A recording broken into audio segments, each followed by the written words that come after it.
What's going on, guys? WhiteFox1225 here with another video, and today we're going to be talking about Metro Exodus.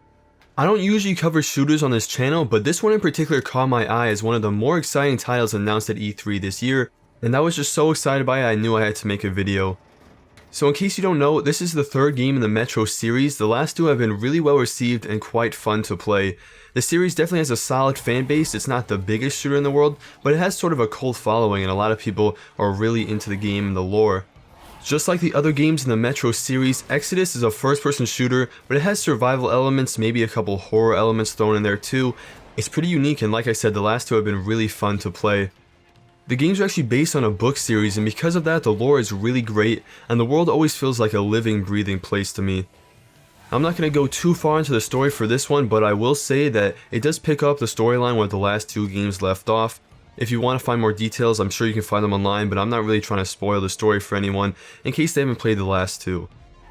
The karma system that we've seen in the previous games is making a return, and it's safe to assume that we'll get multiple endings with this one as well.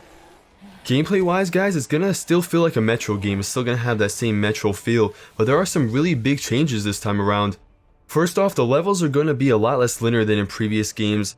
The last game, some of them were really linear and you really didn't have a choice where to go, but this game is a little different. A lot of people have been saying it's an open world game. That is actually not true at all.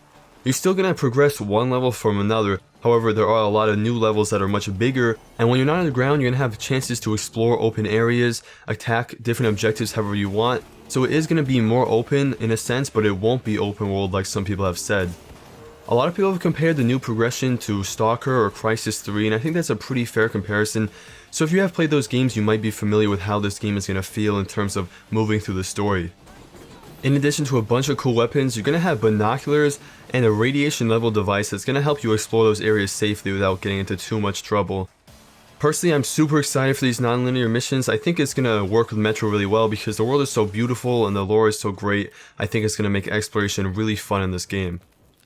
Now that's all we really know about the gameplay. One thing I did want to add though is that the devs said weapon customization is also going to be a little bit more complex this time. So hopefully we're going to be able to make weapons how we want, maybe pimp them out a little bit. That would be pretty cool. Graphically, this game looks absolutely incredible. It runs on the 4A engine, just like Last Light did, which was the last Metro game. But obviously they've done a lot of work and they've improved it and updated it a lot since the launch of that game. This game just looks absolutely incredible. I think it's going to look even better once we're running around and get to explore it for ourselves and not just watching some gameplay. But this is definitely one of the best looking games that was announced this year at E3. So Exodus is going to be released sometime in 2018 for PS4, Xbox One, and of course the PC too. I know this video wasn't crazy long, but I figured I'd just make it quick to show you some of the information we have on the game and give you a sense of what the game is going to be all about. If you want to see more content, make sure to hit the subscribe button because I'll be covering a lot more games, upcoming games from E3, MMOs, RPGs, stuff like that. We'll have a new video on the upcoming medieval RPG Kingdom Come coming in the next few days. So again, if you want to see that content, make sure to hit the subscribe button. If you liked the video, give it a like. Thank you as always for watching. I appreciate it so much, and I'll see you in the next one.